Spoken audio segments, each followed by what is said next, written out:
이 세상은 두 개의 세계가 있습니다.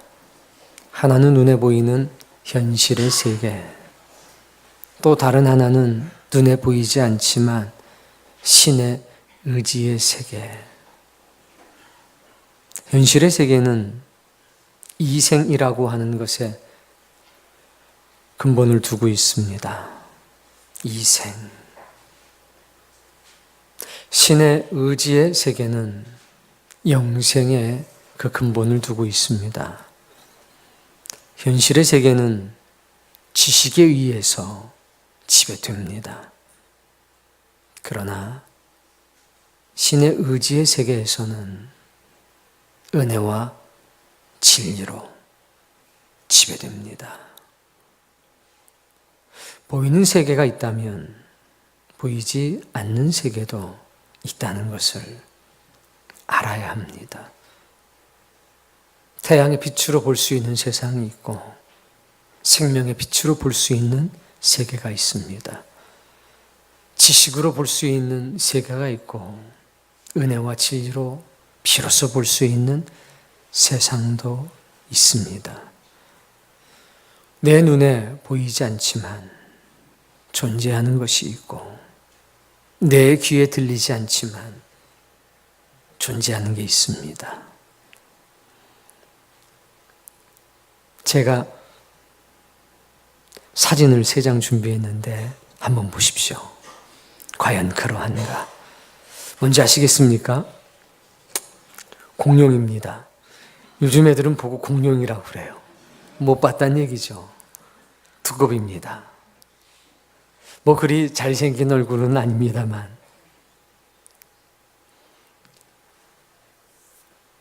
일부 때는 이러니까 넘어갔어요. 뭐죠? 배트맨이라고 합니다.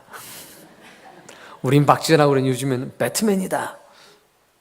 맞습니다. 박쥐입니다.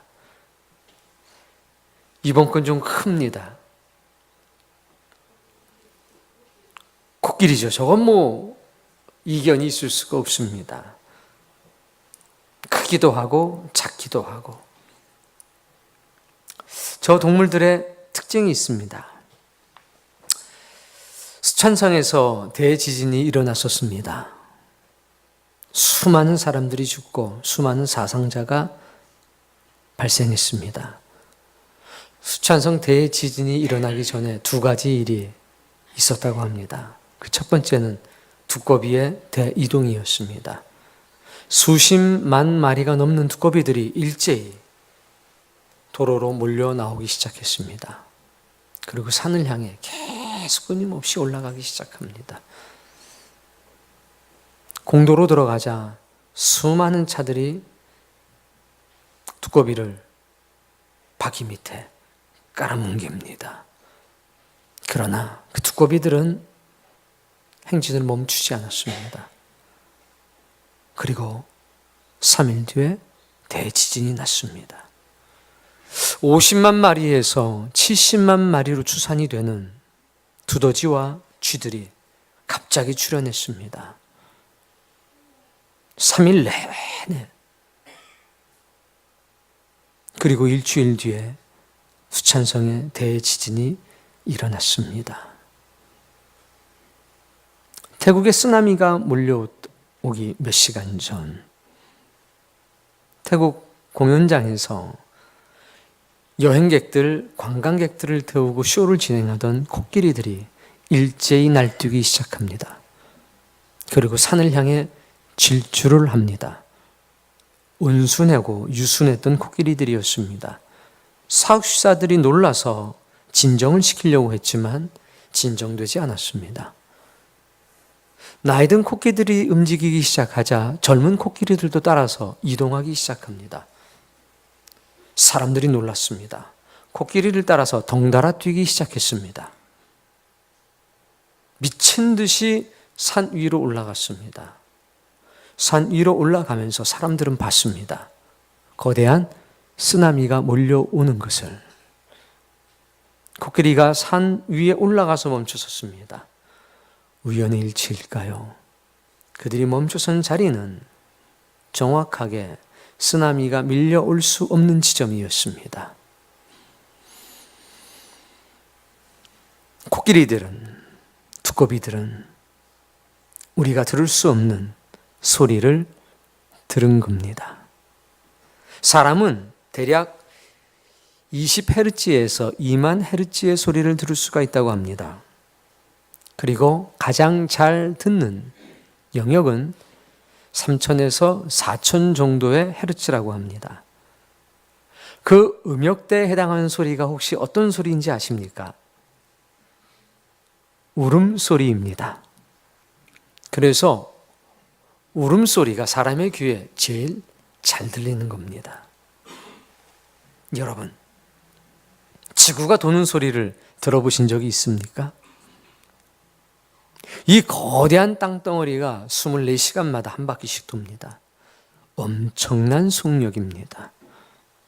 그런데 우린 그 소리를 들을 수가 없습니다. 자동차가 시속 100km로만 달려도 창문을 열면 그 바람 소리는 말할 수가 없습니다. 거대한 지구가 엄청난 속도로 돌지만 우리는 그 소리를 들을 수가 없습니다. 왜입니까?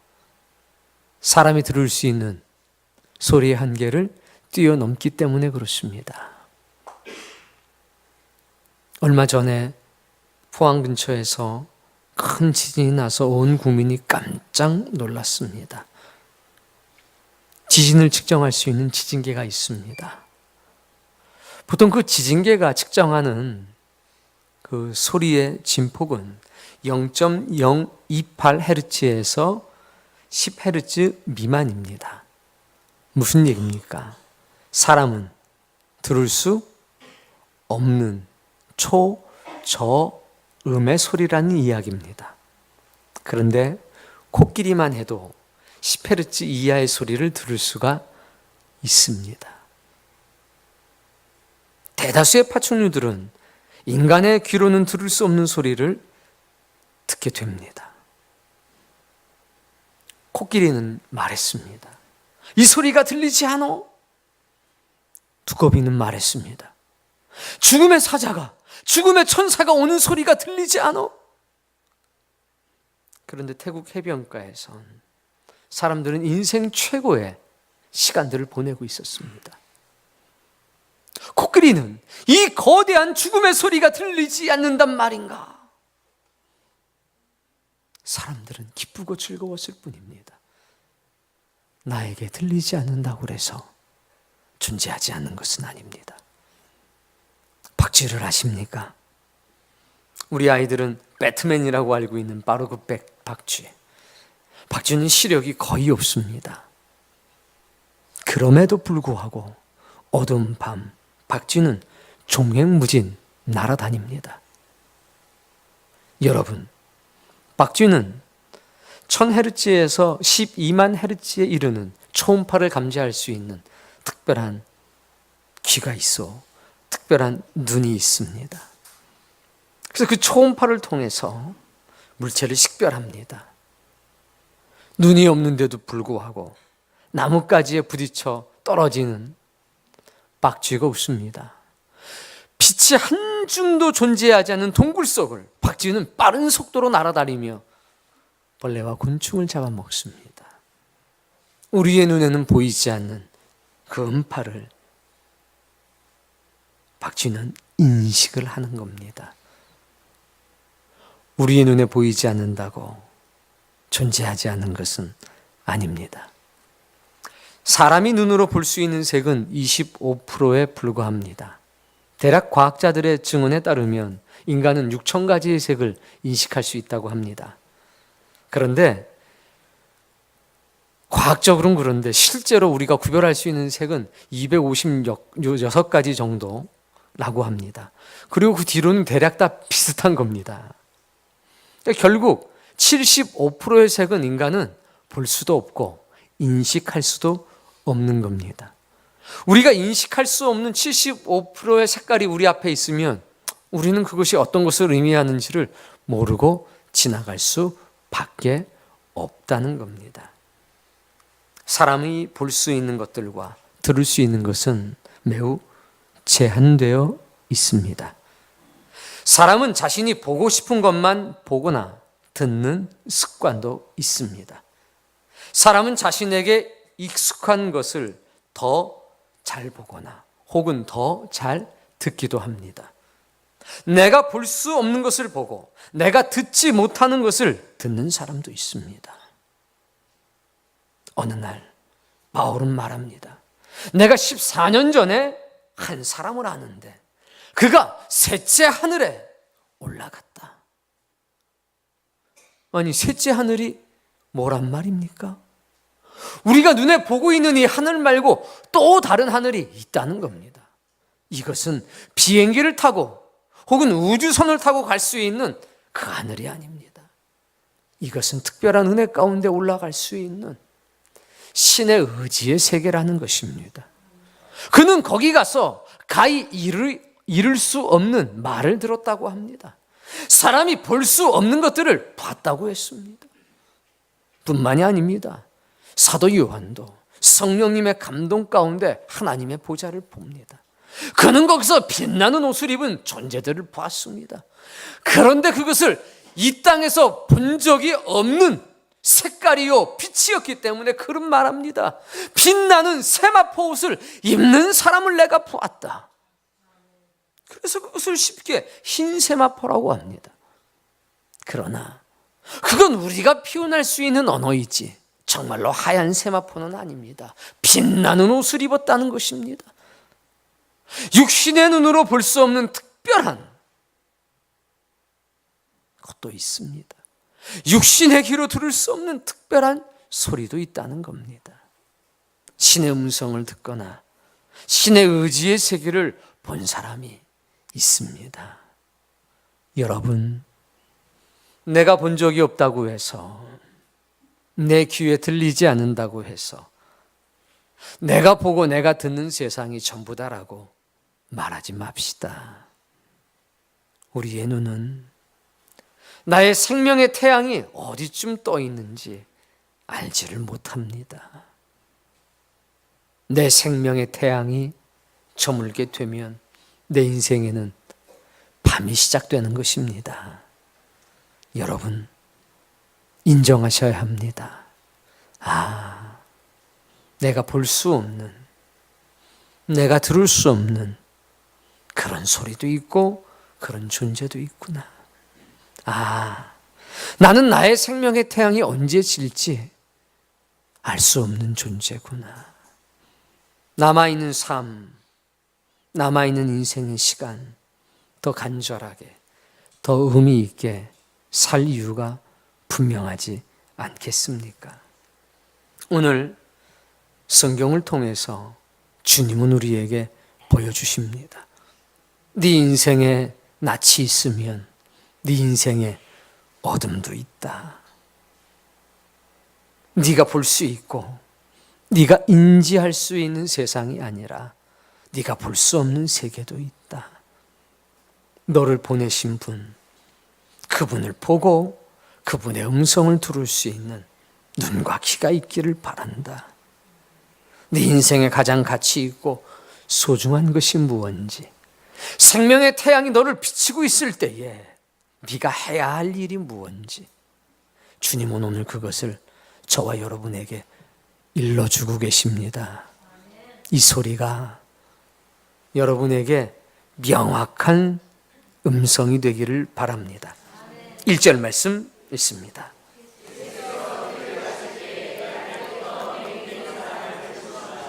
길을 가실 때에 라는 이 말씀을 보면 평범한 일상, 무난한 삶이라고 생각하기 쉽습니다. 그러나 그렇지 않습니다. 요한복음 8장으로부터 이어지는 이 사건은 예수님의 증언을 따르면 매우 긴박한 상황이었습니다. 너희가 나를 죽이려고 하는도다. 예수님께서는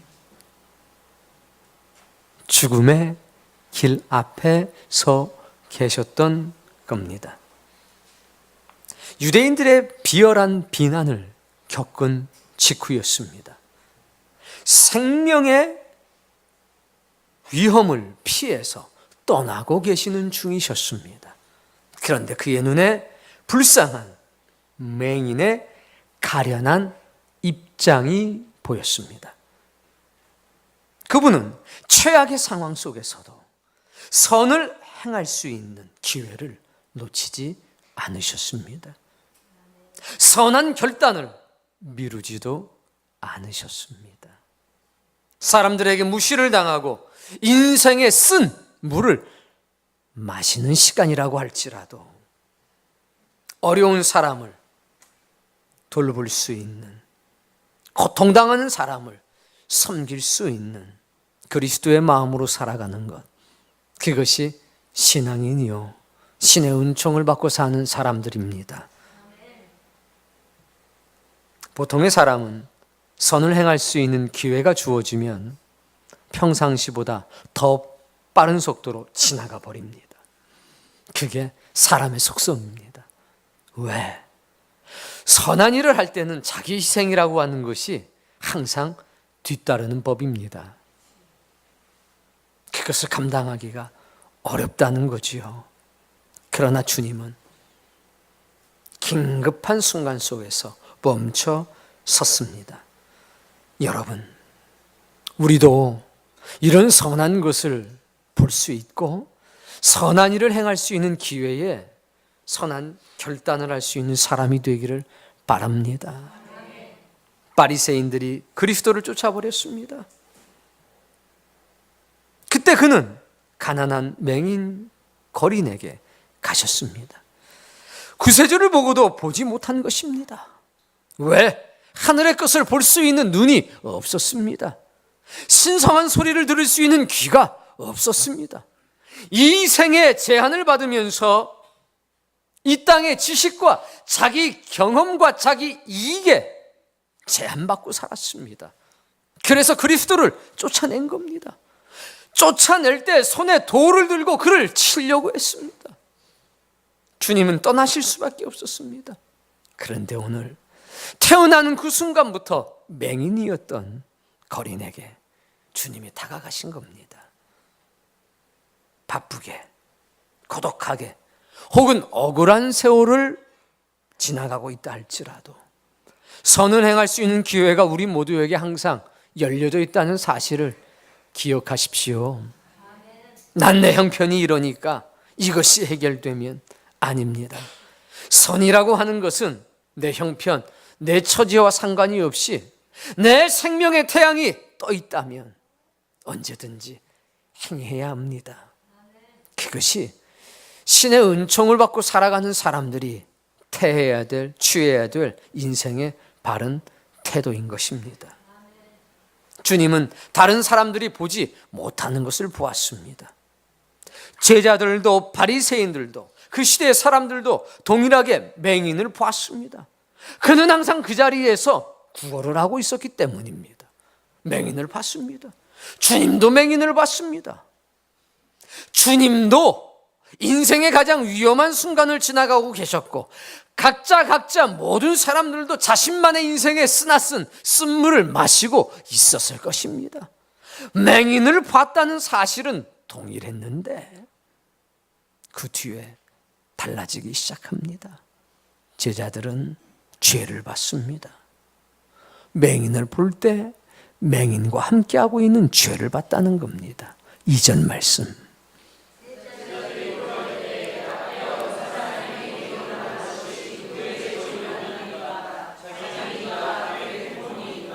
죄를 보자마자 무자비한 질문을 던집니다. 그 거리는 단 한 번도 빛을 인식해 본 적이 없습니다. 보다가 보지 못하게 된 사람들은 빛에 대한 그리움이 있습니다. 근데 이 사람은 단 한 번도 빛을 인식해 본 적이 없습니다. 태어나면서부터 맹인이기 때문입니다. 그는 다른 사람의 도움이 없이는 살아갈 수 없는 존재였습니다. 그런데 그를 보고 무자비한 질문을 던집니다. 불행이 이 사람에게 닥친 것이 이 사람의 죄 때문입니까? 아니면 부모의 죄 때문입니까?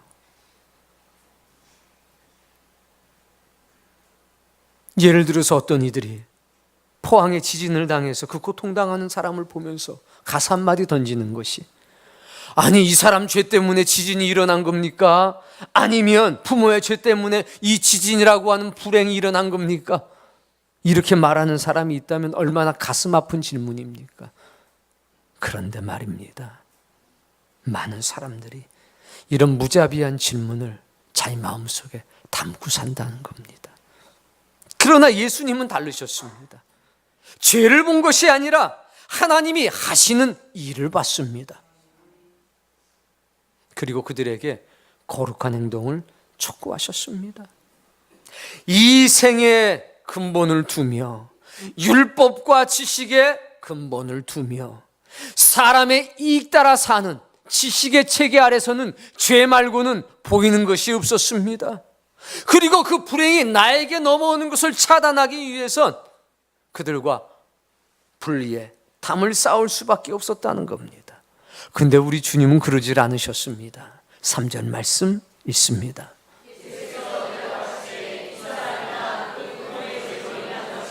이 사람이나 그 부모의 죄 때문에 그런 것이 아니라, 죄라고 하는 것, 잘못이라고 하는 것 아니다. 너희의 눈이 잘못됐다. 너희의 마음이 잘못됐다. 죄의 문제가 아니다. 다음 말씀. 나는 하나님께서 하실 일을 보았다 이겁니다. 이는 불행한 사람처럼 보이지만 아니라 이겁니다. 이 불행이라고 하는 껍질을 깨고 이 안에서 하나님이 하시는 선한 역사가 나타날 때가 되었다, 이렇게 말씀하시는 겁니다. 사랑하는 성도님, 보는 관점이 달랐습니다. 주님은 사람의 눈으로 보이지 않는, 가시광선을 통해서 느낄 수 없는 생명의 빛 가운데서 볼 수 있는 창조의 섭리, 신의 섭리를 본 겁니다. 오늘 여러분에게도 이런 빛이 임하고 이런 영적인 것을 볼 수 있는 시력이 열리기를 바랍니다. 4절 말씀.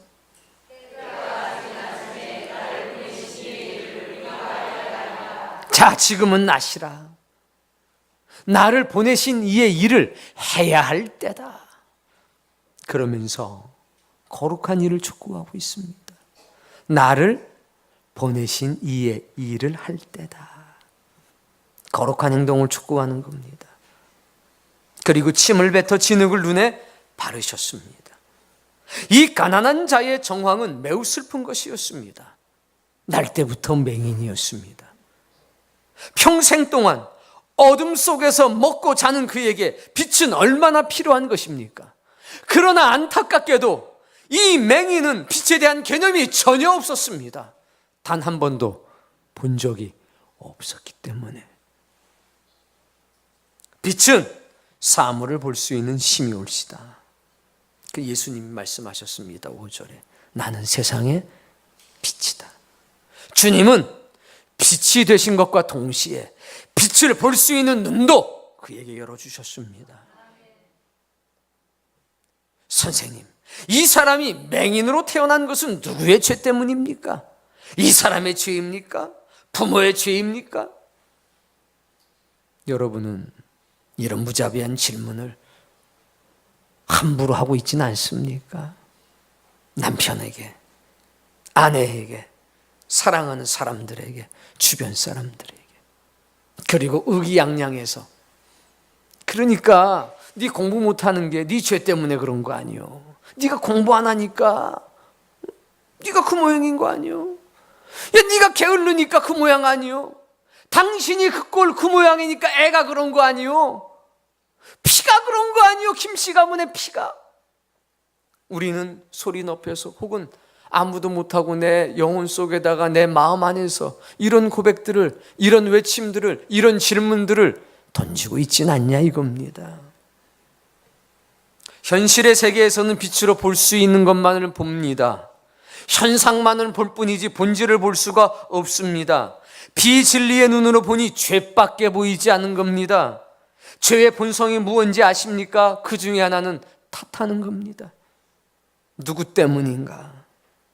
사람들은 타인의 불행에 지나친 호기심을 갖습니다. 이것이 누구의 죄 때문입니까? 이 사람의 죄입니까? 부모의 죄입니까? 라고 묻는다는 겁니다. 그러나 여러분, 부모의 죄가 되었든 그 사람의 죄가 되었든 그게 그 사람들하고 무슨 상관이 있습니까? 길 가는 사람들하고. 그 사실이, 그 죄가 어디로부터 왔는지, 그 불행의 시작이 어디인지 아는 것이 자신들에게 무슨 유익이 있습니까? 그런데 그런 일에 너무나 많은 시간을 허비하며 삽니다. 우리는 신께서 우리에게 하시는 경고에 귀를 기울여야 합니다. 우리 자신을 판단하는 것은 신이 우리에게 주신 거룩한 의무일시다. 우리의 형제를 판단하는 것은 죄입니다. 그러니 우리는 다른 사람을 판단하는 것을 그만두고 내 영혼을 바라보는 거룩한 의무를 먼저 이행하는 사람이 되어야 합니다. 불행에 대한 사람들의 태도를 아십니까? 보통 네 가지입니다. 첫 번째는 자신이 지은 죄 때문에 그런 거지. 아니 그런데 태어나면서부터 맹인인 것은 언제 죄를 지은 겁니까 도대체? 전생에 지은 업보 때문이지. 조상 때문이요. 태어나기 전에 불행이 정해졌어. 정말 그런 겁니까? 다 그렇게 생각한 겁니다. 이런 사상이 있었기 때문에 부모의 죄인가 아니면 자신의 죄인가, 이런 논리가 유대인의 사회에 깊숙한 가치관으로 자리한 겁니다. 그런데 우리 주님은 죄에 대한 말씀하지 않습니다. 거룩한 행동에 관한 말씀을 하십니다. 진리를 통해서 우리가 볼 수 있는 눈을 열어주시는 겁니다. 5절 말씀 읽습니다. 내가 세상의 빛이다. 나를 보내신 그분께서 나를 왜 보내셨냐는 겁니다. 첫 번째, 빛으로 보내셨다는 겁니다. 두 번째, 볼 수 있게 하기 위해서 나를 보내셨다는 겁니다. 여러분, 모든 벌이 반드시 죄의 대가로 주어지는 것은 아닙니다. 재난들은 때때로 순수하게 하나님의 영광을 위해서, 때로는 하나님이 하시는 일을 알게 하기 위해서 주어지기도 합니다. 예수님께서는 허장성세, 당신이 어떤 사람이라는 것을 보여주기 위해서 맹인의 눈을 뜨게 해주신 것이 아닙니다. 그는 자신에게 주어진 의무, 거룩한 의무를 수행했을 뿐입니다. 당신님을 보내신 하나님의 뜻을 이 땅에 이루는 것이었습니다. 나는 나를 보내신 이의 일을 해야 한다. 나를 이 땅에 보내신 분, 그분의 존재를 알고 계십니까? 제자들에게도 말씀하는 겁니다. 너를 보내신 분이 있지 않은가? 누구십니까? 하늘에 계신 내 아버지가 아니냐? 현실의 세계에, 이 생의 근본을 두고 살아가는 이 시대에 말씀하는 겁니다. 보이지 않는 저 세계에서 보이는 이 세계로 너를 보내신 거 아니냐? 단순히 살아가는 존재가 아니라 특별한 신의 사명을 가지고 사는 존재가 너와 내가 아니드냐? 나를 보내신 분을 볼 수 있는 눈이 있습니까? 나를 보내신 그분의 음성을 들을 수 있는 귀가 있습니까? 아니면 허탄한 소리, 의미 없는 소리를 주고받으면서 타인을 원망하고 무의미한 타인의 불행에 호기심을 가지고 살아가고 계십니까? 나를 보내신 이의 음성을 듣고 나를 보내신 이를 볼 수 있으면 우리의 존재의 가치와 의미는 달라집니다. 불행 속에서도 특별한 언어를 사용하기 시작한다는 겁니다. 탓하는 인생, 그것으로부터 자유로워지는 겁니다. 그게 진리요, 그게 은혜입니다. 지금 신의 기회가 주어진 것입니다. 그는 말씀했습니다. 때가 낯이니 나는 일해야 한다. 빛이 주어져 있는 동안에 일하시겠다는 겁니다. 이것은 비단 태양의 빛을 말씀하는 것이 아닙니다.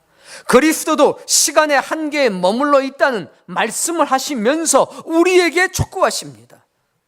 우리는 너나 나나 할 것 없이 시간에 제한을 받는 존재가 아니더냐? 여기서 우리는 깨달아야 합니다. 생명이 주어진 동안이 우리의 낮 시간이라는 사실을. 낮에는 낮에 해야 할 일들을 해야 합니다. 이것이 우리의 주된 관심사가 되어야 합니다. 낮은 일하기에 적당한 때입니다. 인생의 한낮에 우리는 바빠야 합니다. 이 낮 시간에 소일을 하면서 보내서는 안 됩니다. 놀이로 보내서도 안 됩니다. 날이 저물면 쉬기에 충분한 안식의 시간이 우리에게 있기 때문입니다. 사람에게 주어진 기회가 종식될 때가 다가오고 있습니다. 밤이 오면 아무도 일할 수가 없기 때문입니다. 우리의 죽음이 임박해 있다는 생각은 선을 행하고 선한 결단을 촉구하고 인생의 모든 기회를 선용할 수 있도록 우리의 영혼을 자극합니다. 밤이 오고 있습니다. 또한 분명히 올 것입니다. 또 갑자기 오게 될 것입니다. 하여간 그것은 어떠한 형태로든지 우리에게 빠른 속도로 다가오고 있습니다. 우리는 우리의 생명의 태양이 어디쯤 떠 있는지 알 수가 없습니다. 어디쯤에 있는지 계산할 수도 없습니다. 이 생명의 태양은 찬란한 정오에 갑자기 질 수도 있습니다. 우리는 생명의 태양이 언제 지는지 볼 수 있는 눈이 없습니다. 죽음의 천사가 다가오는 소리를 들을 수 있는 귀도 없습니다. 이것을 인정해야 합니다. 이것을 인정할 때 우리는 겸손해집니다. 이것을 인정할 때 우리는 사랑 앞에서 쓸 뿐만 아니라 사랑을 베풀 수 있는 존재가 될 수도 있다는 것입니다. 세상에서 해야 할 그의 일은 이 세상을 밝히는 것이었습니다. 다시 한번 5절 말씀을 읽습니다.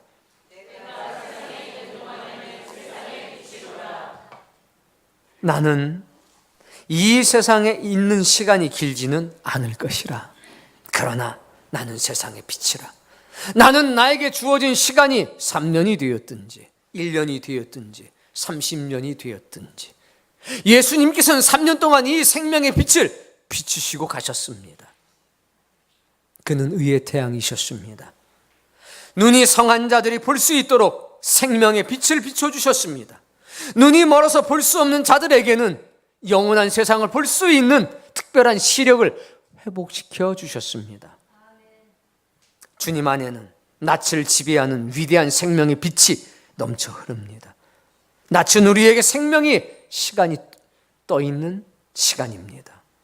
그리스도께서는 눈먼 세계의 대표적인 이 맹인을 치유하시려고 하셨습니다. 그는 빛을 줄 뿐만이 아니라 영생을 볼 수 있는 시력을 주시기 위해서 세상의 빛으로 오셨기 때문입니다. 6절과 7절 말씀에 보니 예수님께서 눈에 바를 것을 직접 준비하셨습니다. 그리스도는 땅에 침을 뱉아 진흙을 이기셨다라고 기록되어 있습니다. 어떤 이들에겐 이렇게 말씀하셨습니다. 내가 원하노니 보아라.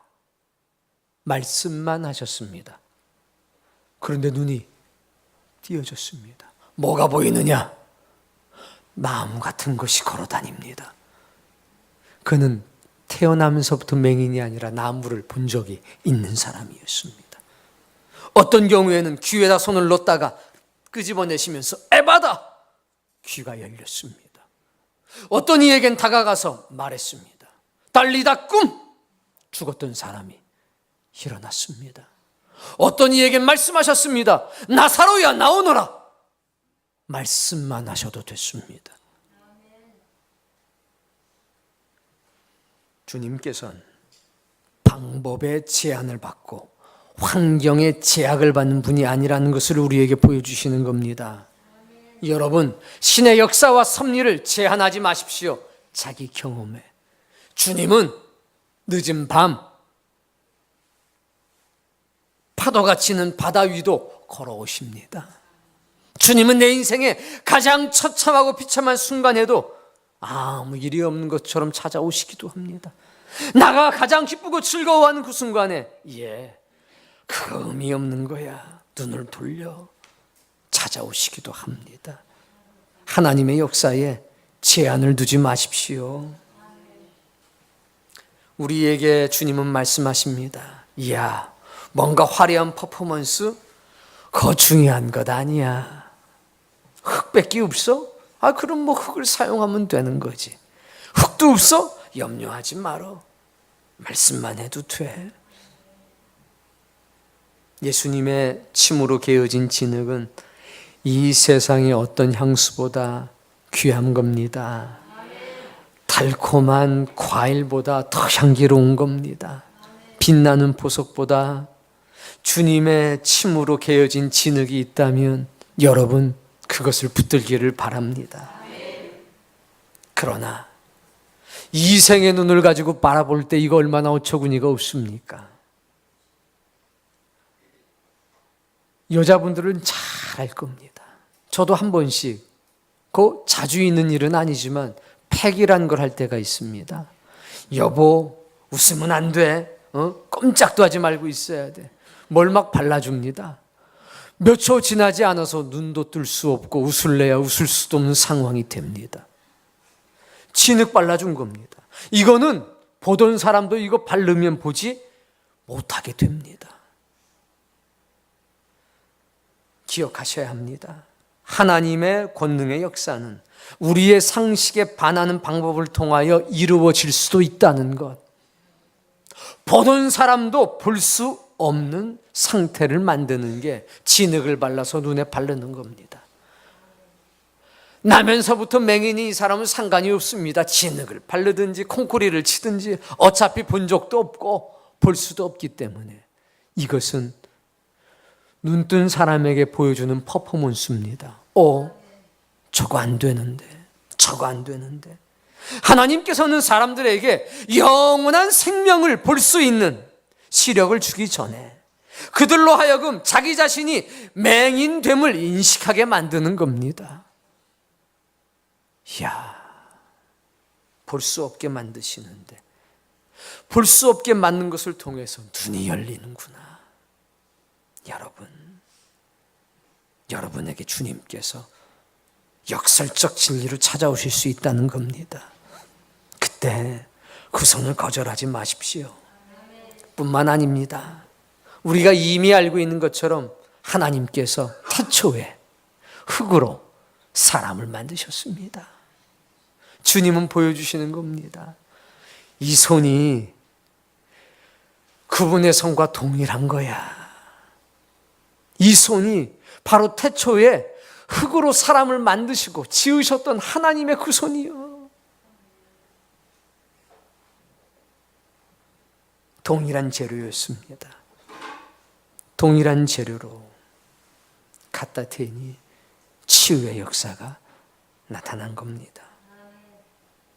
7절 말씀 읽습니다.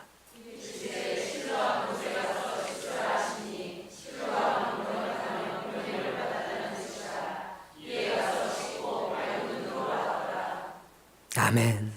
가서 실로암 연못에 씻으라. 이 씻음이 치유의 효과를 내는데 필요했다는 얘기가 아닙니다. 실로암 물에 특별한 성분이 있었던 게 아니라는 겁니다. 제가 그 물 먹어봤는데 뭐 특별한 맛이 없었습니다. 거기에 손도 담그고 발도 담그고 얼굴도 닦아봤는데 별로 달라지는 게 없습니다. 중요한 것은 그 물의 성분이 아닙니다. 예수 그리스도는 그의 순종을 시험하려고 하신 겁니다. 확고한 믿음으로 매우 낯선 자의 음성, 그러나 이 땅의 소리가 아니라 거룩한 신의 음성에 어떻게 반응하는지, 어떻게 복종하는지 보려고 하신 겁니다. 순종에는 하나님의 창조적인 능력이 있다는 사실을 기억하셔야 합니다. 영적인 치유의 방법, 그건 이생의 지식에 근거한 것이 아니라 영생에 근거한 하늘의 지혜와 진리와 은혜라는 사실을 기억하십시오. 오늘 여러분이 진리에 순종하고 하나님의 특별한 은혜가 영생의 근거에 여러분의 마음속에 역사할 때 그 요동치는 진리와 은혜에 즉각적으로 순종한다면 여러분이 상상할 수 없었던 특별한 역사가 여러분의 인생에 즉각적으로 나타날 겁니다. 여러분, 실로암이라고 하는 것이 무슨 뜻이었습니까? 보냄을 받았다. 그러면 실로암으로 지금 보냄 받은 사람은 누굽니까? 맹인이었습니다. 오늘 우리는 자각해야 합니다. 내가 보냄을 받은 사람이라는 사실을. 오늘날 실로암이 있을까요? 있습니다. 성경을 보십시오. 주의 종들의 말에 귀를 기울여 보십시오. 하늘의 신성한 지혜가 있는 사람들과 대화해 보십시오. 이것은 실로암 연못에 가서 눈을 씻는 것과 똑같은 효과가 있을 것입니다. 하나님의 은혜는 실로암 연못과 같은 것입니다. 어둠 속을 방황하는 사람들에게 이 실로암 연못은 주어지게 될 것입니다. 그 안에서 씻김을 받고 정결함을 받을 뿐만 아니라 여러분의 눈이 회복되어지는 역사가 있을 겁니다. 가라. 근데 성경은 어떻게 갔는지가 기록되어 있지 않습니다. 아마 그는 어떤 친구나 다른 사람들에 의해서 인도되어 갔을 수도 있습니다. 마치 오늘 여러분이 누군가의 손에 이끌려서 온 것처럼, 또는 예루살렘에 대해서 잘 알고 있기 때문에 걱정하지 말어, 그 퇴교동에 있는 사랑의 교회에 찾아갈 수 있어, 자기 발로 찾아왔을 수도 있습니다. 근데 중요한 것은 인도돼서 왔느냐 스스로 찾아갔느냐, 이게 중요한 것이 아닙니다. 그가 그의 눈을 씻었다는 것이 중요합니다. 어떻게 갔는지는 중요하지 않다 이겁니다. 자신이 결정하고 선택해서 넘어야 될 산이 있습니다. 거룩한 순종은 우리의 의지적인 선택을 통해서 이루어집니다. 나는 맹인인데 어떻게 해야 거기까지 갈 수 있습니까? 그것도 좀 정해 주십시오. 이렇게 반문하다가 인생의 생명의 태양이 갑자기 져버리는 순간도 있습니다. 선한 결단은, 거룩한 순종은 우리의 의지적 선택에 의해서 이루어지는 겁니다. 인도받아서 가느냐, 나 혼자 가느냐, 그건 문제가 되지 않습니다. 어떻게 해서든지 빨리 가야 합니다. 가서 그 실로암 못에 눈을 씻어야 합니다. 그 물의 효과가 있는 것이 아니라 그것을 명령하신 분의 하늘의 거룩한 음성에 순종할 때 영적인 치유는 나타나는 법이기 때문에 그렇습니다. 지금 여러분이 어떤 처지에 있든지 어떤 환경에 있든지 염려하지 마십시오. 압니까? 신께서 거룩한 역사를 나타내기 위해서 여러분을 준비했는지. 껍질은 말입니다. 깨고 나면 보잘것이 없습니다. 그러나 깨기 전에는 내가 넘을 수 없는 한계를 정해놓은 것 같이 보일 뿐이지요. 여러분, 생명의 태양이 우리 눈에 보이지 않습니다. 그렇기 때문에 겸손해야 합니다. 그렇기 때문에 지금 내가 누군지를 정확하게 밝혀야 합니다. 나를 보내신 이의 뜻을 행하는 존재라는 것. 우리는 사랑을 행하는 존재입니다. 우리는 누군가에게 생명의 빛이 되어야 될 존재입니다. 이 생명의 빛이 우리 안에 들어오는 순간 우리도 생명의 작은 빛이 됩니다. 그래서 주님 말씀하신 겁니다. 너희는 세상의 빛이라. 아이 목사님, 이 친구는 세상의 암흑이었는데요? 맞습니다. 암흑이었을 수 있습니다. 자세히 보십시오. 조금 전에 빛이 됐습니다. 조금 전에 빛이 됐습니다. 여러분, 어떤 상황 속에서도, 어떤 처지 속에서도 기억하십시오. 나는 생명의 빛이라는 사실을. 불행의 원인, 거기에 관심을 두지 마십시오. 그래서 이 사람에게 내가 필요한 거구나. 남편? 철든 남편 없어요. 절대로 남자는 철이 안 드는 존재입니다. 그래서 여자 뱃속에서 나온 겁니다. 그러니 남편을 사랑해 주세요. 절대로 남들 철 들라고 하지 마세요. 우리나라 속담에 이런 게 있잖아요. 철 들자. 전 잘 모르겠어요. 앞에는 알겠는데 뒤는 잘 모르겠어요. 뭐 철 들자 뭐 이렇게. 절대로 철 드는 거 좋은 거 아닙니다. 그래서 아내가 있는 거예요. 아내가. 목사님 저는 무슨 죄를 져서 그런 게 아니라니까. 복 받아서 그 남편 만드는 거라니까. 복 받아서. 이 아내는요 생각이 있는지 없는지 모르겠어요. 그래서 너를 보내신 거 아니냐 하나님께서. 그런 철없는 아내를 사랑하라고. 사랑하는 성도님, 우리는 다 보냄받은 사람이고 내 아내에게, 내 남편에게, 혹은 내 아들에게, 딸에게, 내 아버지에게, 내 어머니에게 빛입니다. 그 빛이 비춰지게 됐을 때 어둠은 깨지게 될 것입니다. 정말 맞습니까? 이 아주 그냥 평생 왼수가 정말 하나님이 내게 주신 복의 덩어리가 맞습니까? 믿으라. 오늘 찬양 계속 믿으라고 합디다. 믿어라. 믿음이 이긴다. 믿음이 이긴다. 우리는 세상을 이제부터 달리 보셔야 되겠습니다. 주여, 저는 맹인입니다. 제 인생에 떠있는 생명의 태양을 볼 수 없습니다. 저 태양이 언제 질지 저는 계산할 수 없는 존재입니다. 그러니 제게 오셔서 빛이 되어주십시오. 제가 들을 수 없는 소리, 제가 볼 수 없는 것, 그거 볼 수 있도록 하십시오. 그러면 제가 주의 길을 걸어가겠습니다. 이런 선한 고백이 오늘 예배하는 모든 사람들의 가슴 속에서 불처럼 일어나길 바랍니다. 주님 오셔서 우리에게 생명의 빛이 되어 주옵소서.